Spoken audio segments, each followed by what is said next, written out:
In the spring of 1944, on the wide, dusty airfields of southern Italy, the crews of the 15th Air Force climbed into their B-17 Flying Fortress bombers, expecting another long and bruising mission against targets deep inside German-held territory. Most of them had flown dozens of sorties already. They knew the routine. Take off from Foggia, form up over the Adriatic, climb to 20,000 feet, and hope the flak over the Alps did not tear them apart. What they did not expect was the small wooden crate waiting in the briefing room that morning, or the quiet excitement on the faces of the ordnance officers. Inside the crate lay a single weapon that looked at first like an ordinary 1,000-pound bomb, except for the strange tail assembly bolted to its end.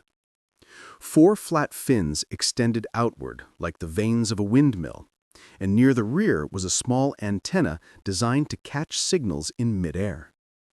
The officers called it azon, short for azimuth only. The crews stared at it without understanding.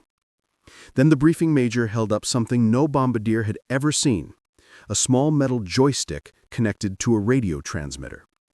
His voice was calm as he explained that for the first time in the history of aerial warfare, an American bombardier could steer a bomb while it fell. The room erupted in disbelief. For years, the men of the flying fortresses had lived with the same frustration. They could drop hundreds of high-explosive bombs on a rail yard and still miss the one bridge that mattered. They could aim at a viaduct and hit only the hillside around it. They could level whole city blocks, yet fail to destroy a single narrow span of stone. Bombs fell straight. That was the first rule of gravity, and every man in the room had accepted it as fact. Until that morning. One bombardier, a veteran of missions over Ploesti, whispered that it sounded like magic.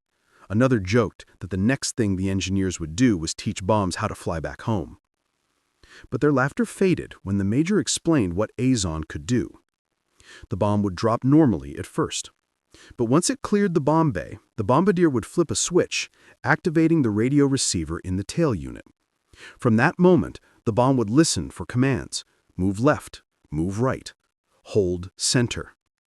It was not a smart bomb, not yet. It could not track a target or adjust its height. It could only shift sideways, responding to radio pulses sent from the aircraft above. But that ability alone changed everything. The bombardier would no longer be a man hoping his aim was perfect. He would become a pilot, steering a falling weapon through the air. The briefing shifted to their first mission. The target was a bridge the Luftwaffe had repaired repeatedly, one that had survived thousands of pounds of ordinary bombs simply because none had struck its narrow spine. Dozens of crews had tried. All had failed. Azon was built for this moment. After the briefing, the men walked toward their B-17s. The sun was rising behind Mount Vesuvius, casting long shadows across the hard-packed earth. The ground crews worked quickly, bolting the strange finned bombs to the racks under the wings. Some of the younger airmen ran their hands along the tail assembly, feeling the smooth edges of the fins, as if touching the future. The bombardiers climbed into the noses of their fortresses, taking their usual seats behind the glass viewports of the Norden bomb site. But today, something felt different. Instead of relying only on the Norden gyros and the drift corrections and the endless calculations of airspeed and altitude, they would hold a joystick in their right hand. A joystick meant for war. When the engines thundered to life and the aircraft began rolling down the runway, the bombardier and the lead bomber whispered to himself that he was about to guide a bomb with his own hand. The concept still felt unreal. For decades, bombs had obeyed only gravity. Now, they would obey him. Over the Adriatic, the formation grew into a tight combat box. Sunlight flashed across the wings. The air grew thin and cold as the bombers climbed. When the Alps appeared ahead, jagged and white against the horizon, the crews tightened their oxygen masks and prepared for the moment the mission would shift from routine to experimental. As they crossed into enemy territory, the flat guns opened fire. Black puffs erupted around the formation, shaking the planes with violent bursts. Yet amid the chaos, the bombardiers stayed focused. They opened the bomb bay doors, letting the slipstream roar through the fuselage. The mission had become more than just another strike. It had become a test of possibility. When the target finally appeared in the bomb site, a thin line of stone cutting across a narrow valley, the lead bombardier steadied his breathing. He flipped the arming switches. He tightened his grip on the joystick. And then he pressed the release. The Azon slipped free, falling cleanly into the sunlight. At first, it behaved like every bomb he had ever released. It dropped straight down, trailing a thin silver glint. But then, he nudged the joystick left. To his shock, the bomb responded. It drifted slightly, adjusting its angle. He nudged right. Again, the bomb obeyed. It was the smallest movement, barely more than a shift in its glide path, but it was real. The bombardier felt something he had never felt before, a sense of control over a weapon already in free fall. His voice cracked as he radioed the others. "It is moving. It is actually moving."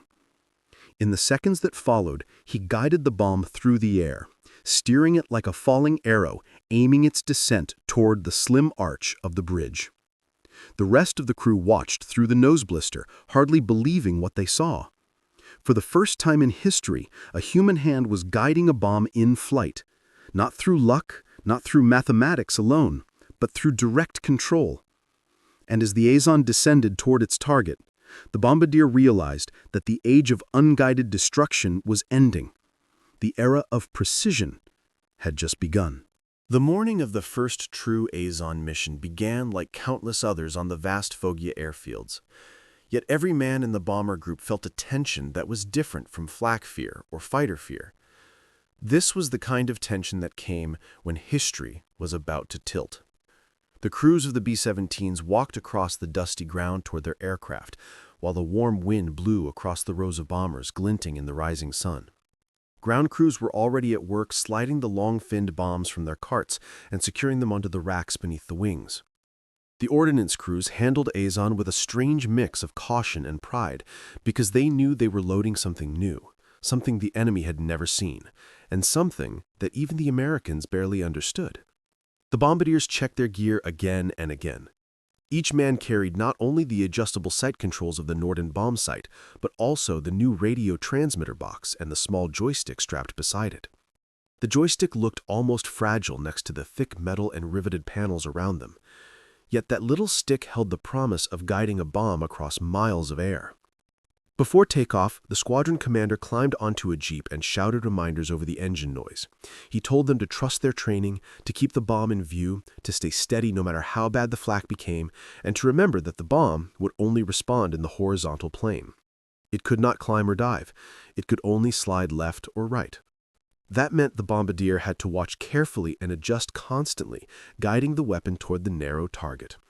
Then the engines began rumbling, one by one, shaking the ground. The propellers spun into silver discs and the crews boarded their planes. The air inside the nose of each B-17 was cold, but the bombardiers barely noticed. Their minds were on the mission. When the formation lifted off the earth and climbed into the Italian sky, the bombers formed a layered combat box above the Adriatic. The air was clear and blue. As they approached the Alps, the sunlight flashed across snowy peaks, but the beauty of the mountains hid the danger waiting ahead. This mission was not a deep strategic raid on oil refineries or industrial centers. This time, the target was a single bridge across a narrow river gorge. Ordinary bombs had failed to hit it for months. The Germans repaired it every time it took damage because they knew Allied armies needed it destroyed. Today, Azon would be tested against a target no larger than a narrow thread of stone. As the bombers approached the northern slopes of Italy, the radio chatter quieted. Ahead lay the enemy flak belts. The formations tightened their spacing, noses pointed forward, engines straining for altitude. The first bursts of flak appeared in the distance, small black flowers blooming against the sky. They grew larger and thicker until the air seemed to boil with exploding metal. The bombers shook in violent bursts. Shell fragments rattled against fuselages. The crews braced themselves, gripping their oxygen masks. But the bombardiers refused to look away from their sights. They had been told that if they lost visual contact with the Azon bomb after release, it would fall unguided. They would have no second chance. After 30 minutes of climbing through the storm of flak, the valley came into view. It was narrow, steep-sided, and shadowed even in daylight. At its center was the bridge, a thin arch of stone running from one cliff to the other, like a scratch made by a knife across the rock. The lead bombardier leaned over his Norden. His voice was steady as he gave corrections to the pilot. The formation drifted slightly left, then right, holding its position while the bomb bay doors opened beneath them. Cold air filled the interior. The bombardier placed his right hand on the joystick. His left hand rested on the bomb sight controls. He tracked the crosshairs carefully, letting the sight settle over the midpoint of the span. The moment came in a breath. Bombs away. The Azon tumbled free and stabilized quickly. The bombardier activated the radio receiver and began guiding it with soft, deliberate movements. The bomb shone faintly in the sunlight like a falling spark. At once the flak guns below shifted fire upward. Black clouds exploded around the bomber. The interphone filled with shouts, but the bombardier kept his eyes locked on the falling shape. He nudged the joystick right to correct for drift. The bomb responded with a smooth glide. The German gunners realized too late that something was different. This bomb was not falling straight. It was adjusting its course. The bombardier felt sweat roll beneath his mask. He continued guiding the bomb as it dropped lower and lower. Every twitch of the joystick shifted its path just enough to keep it lined up with the narrow stone bridge.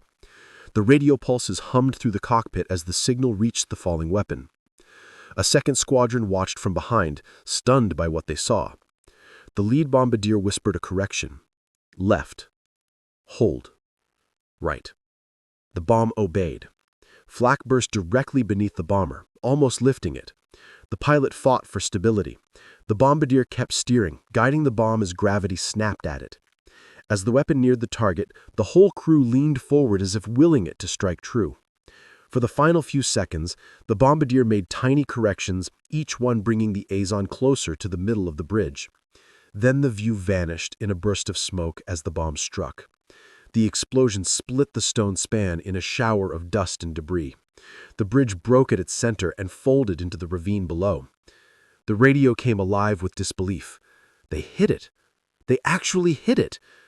The second bombardier in the trailing aircraft whispered that it looked like the bomb had its own mind. But the truth was stranger. It was the first time in the history of warfare that a man had guided a falling bomb to a pinpoint target with his own hand. As the formation turned for home, the crews felt something shift inside them.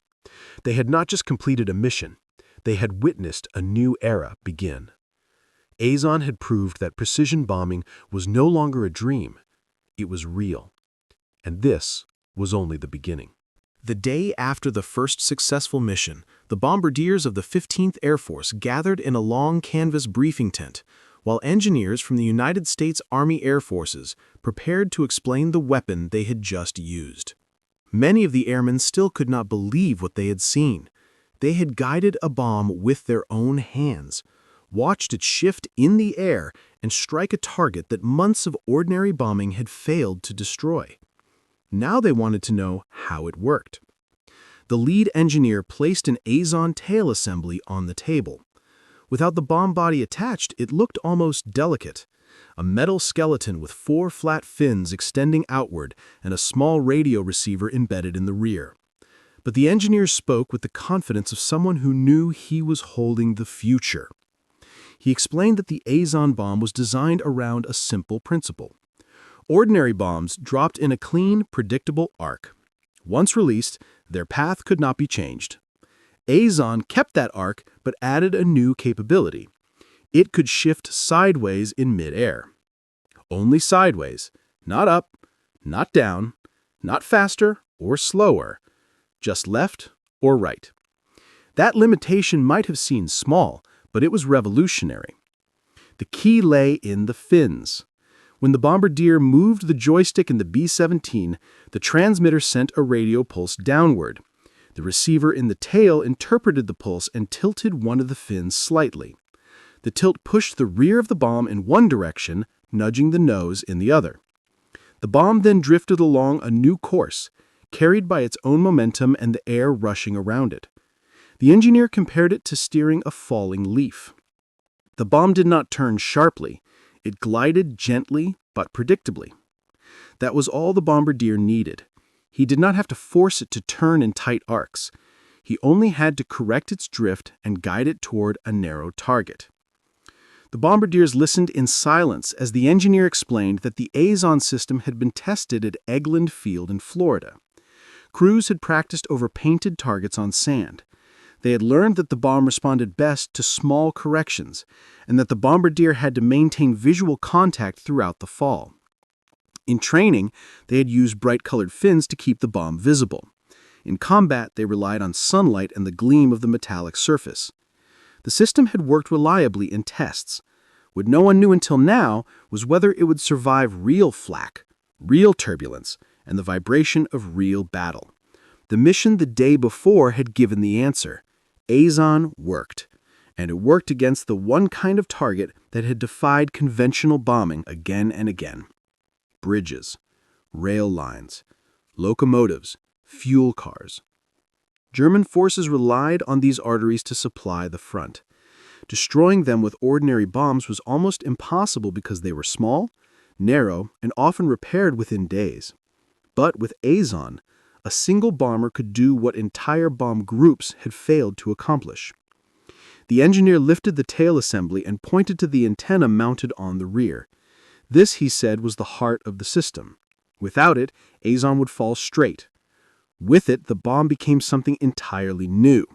Not a smart bomb, not a self-guiding missile, but something in between. A weapon that listened, that responded, that followed a human will, even as gravity pulled it downward. One bombardier raised his hand. He asked what would happen if multiple Azon bombs were dropped at once. Would they interfere with each other?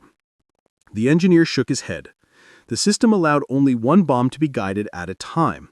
The bombardier could release several, but as soon as the second bomb activated its receiver, the pilot would have to guide that one instead. The first would continue unguided. That was why each squadron used only a handful of Azon bombs per mission.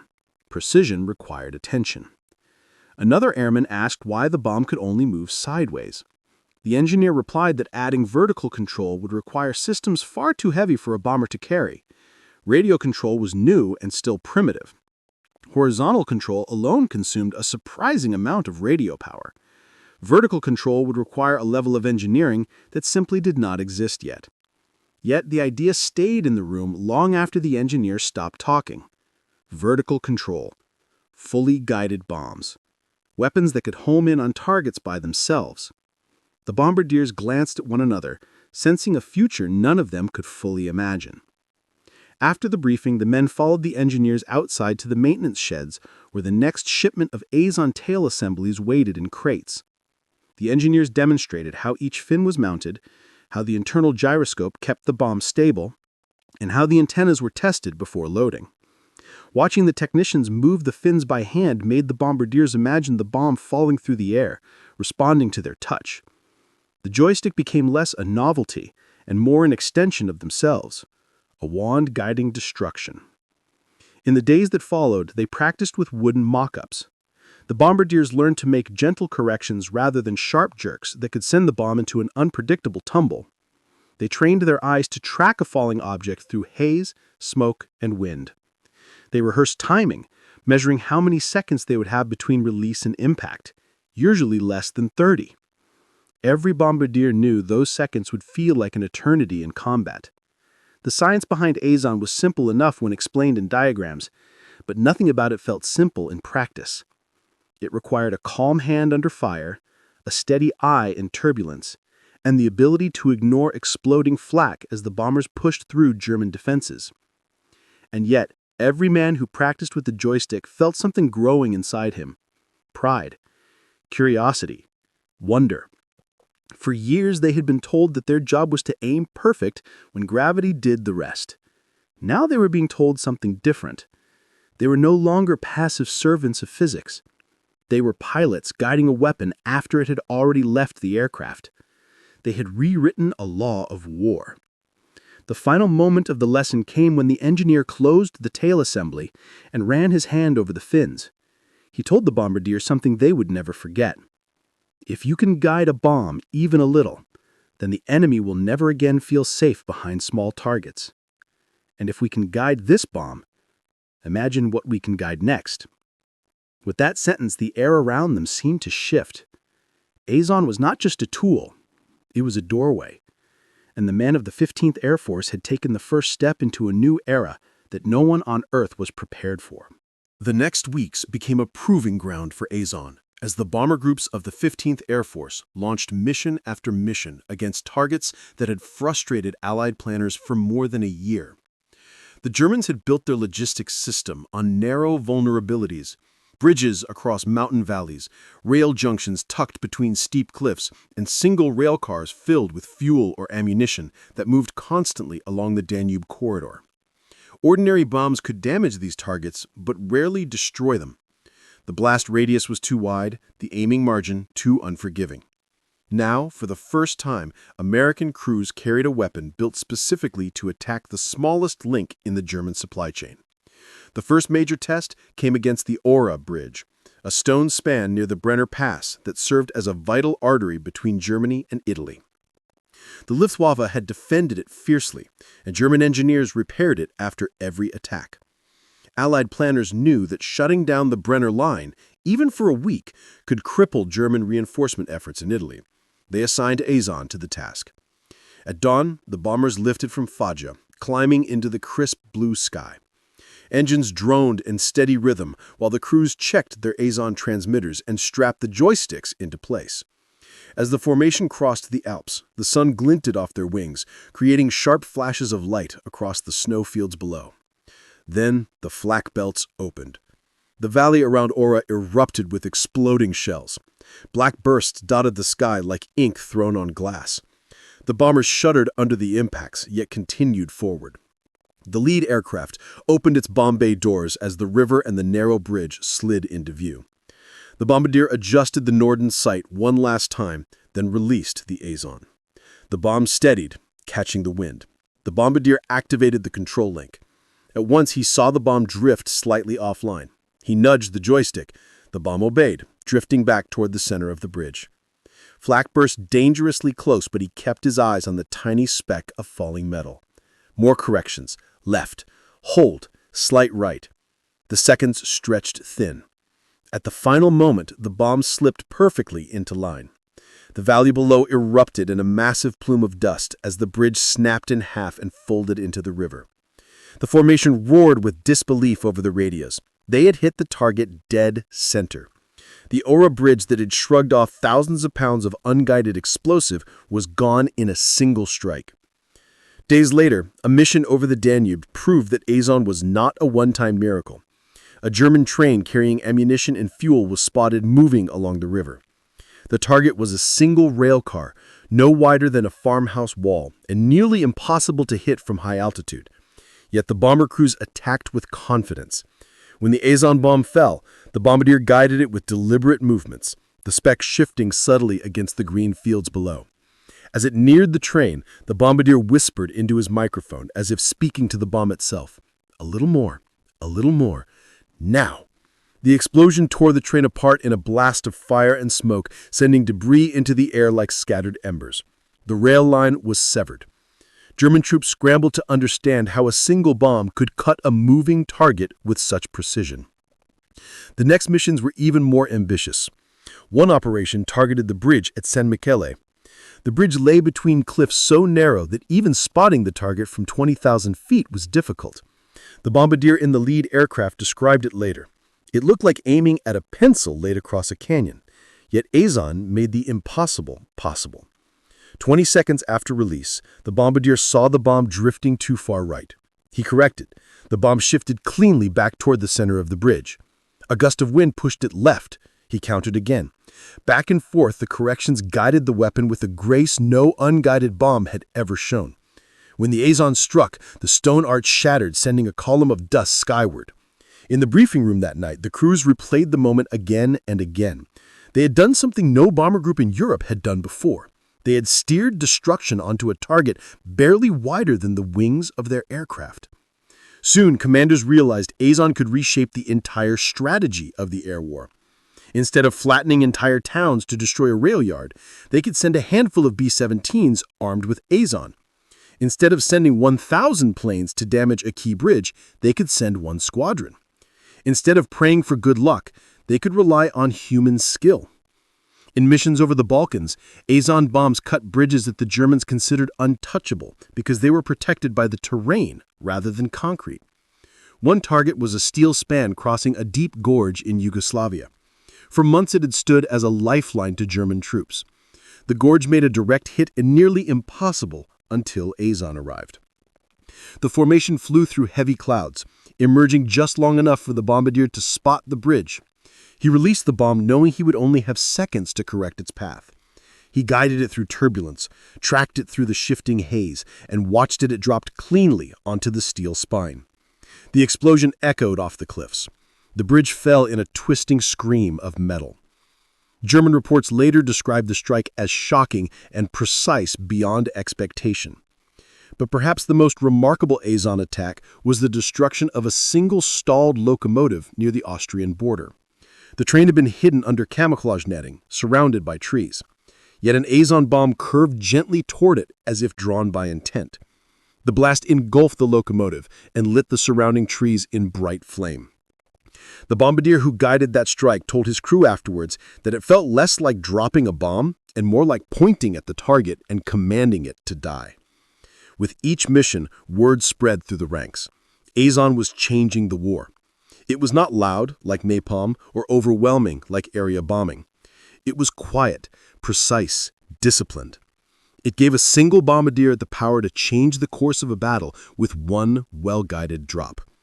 And though the world would one day remember radar bombs, laser bombs, and GPS-guided weapons, the men who flew in 1944 knew the truth.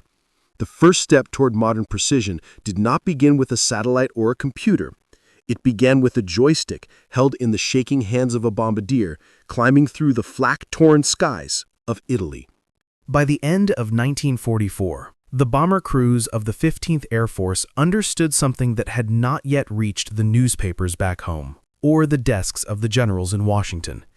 They had not just tested a new bomb, they had crossed a threshold in history of warfare. Azon began as a technical experiment, but became the first true demonstration that a human hand could guide a weapon through the air toward a specific point on the earth. For thousands of years, weapons had behaved the same way. Arrows flew in arcs. Artillery traveled along fixed trajectories. Bombs fell straight. Once released, they were governed by the laws of nature and nothing else. But Azon introduced a new rule. The laws of nature could be negotiated. A man could talk to gravity, and gravity would listen. The crews felt the weight of that change more clearly with each mission.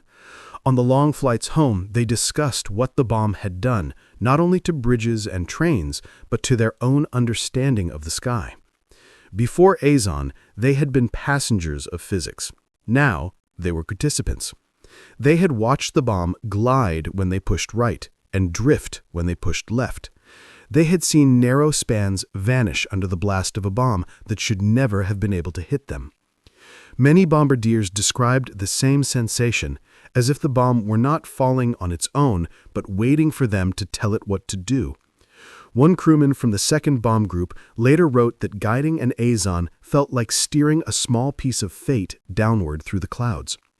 Another bombardier said it felt like pointing the finger of God. Yet, for all its precision, Azon was simple. The bomb could only steer in the horizontal plane. It could not find a target by itself. It did not think. It only listened. And yet that small ability, the capacity to listen, changed everything. The missions continued into the winter. Snow fell across the Italian peaks. The skies grew gray and turbulent, yet Azon continued hitting targets that conventional bombs could not. In the briefing rooms, the crews pinned reconnaissance photos to the walls showing destroyed bridges and broken rail lines with narrow craters that matched the exact strike point of the guided bombs. Commanders began grouping these photos into a collection they unofficially called the Gallery of Impossibles. Targets that were considered immune to bombing were now listed as destroyed by a single Azon. The gallery included the shattered Ora Bridge, the broken curves of rail viaducts in Austria, the severed Danube train line, and the twisted remains of locomotives caught by bombs that adjusted course in the final seconds of their descent. High-level officers soon realized the implications. If a simple radio-controlled tailfin could overcome the ancient limitations of bombing, what might be possible if the technology improved? Could bombs steer vertically? Could they follow moving targets? Could they be guided not by eyesight, but by radar or light or some future sensor? Those questions were no longer fantasies. They were possibilities.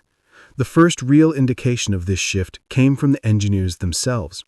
After studying the performance of Azon, they began drawing diagrams for a next-generation weapon, one that could control both azimuth and elevation. This new design would one day evolve into the Razon and eventually pave the way for fully guided bombs decades later. But for the crews flying over Europe in 1944, the ideas felt distant, like glimpses of a future beyond imagining. What mattered to them was something more immediate. They saw a change in how the enemy reacted. German forces began camouflaging trains in ways they had never attempted before. They started building false bridges to mislead bombardiers. They cut new diversion paths through mountain passes, not because American bombs were leveling everything, but because American bombs were now too accurate to ignore. German soldiers captured after raids described the guided bombs as uncanny. They said it felt as if the bombers were aiming bullets from miles above the clouds. One prisoner described how his unit abandoned a supply bridge at night because they believed the Americans would steer a bomb directly onto it the next morning. Even if they hid it under smoke screens, they feared that the bomb would find it anyway. In the minds of the defenders, Azon was not a limited experimental device. It was a supernatural precision weapon. The truth lay somewhere in between. It was primitive by modern standards, yet revolutionary in its moment. It required skill, patience, and courage. The bombardier guiding an Azon had to remain steady while flak tore holes in the sky. He had to ignore the shuddering fuselage, the lurching aircraft, and the distant flashes of German fire below. He had to keep his eyes fixed on a falling object smaller than a matchbox from 20,000 feet. And in those final seconds before impact, he had to make corrections so tiny and so deliberate that any mistake might send the bomb drifting harmlessly into the countryside. Many bombardiers later admitted that the hardest part was the silence. Once the bomb was released, all noise seemed to disappear except the wind and the soft clicks of the transmitter. In that silence, they felt the weight of responsibility. They were guiding destruction with their own hand, and every correction, every twitch of the joystick became a moral choice as much as a tactical one.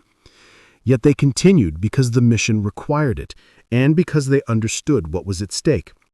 When the war ended and the world turns its attention to reconstruction, Azon faded quietly from public memory.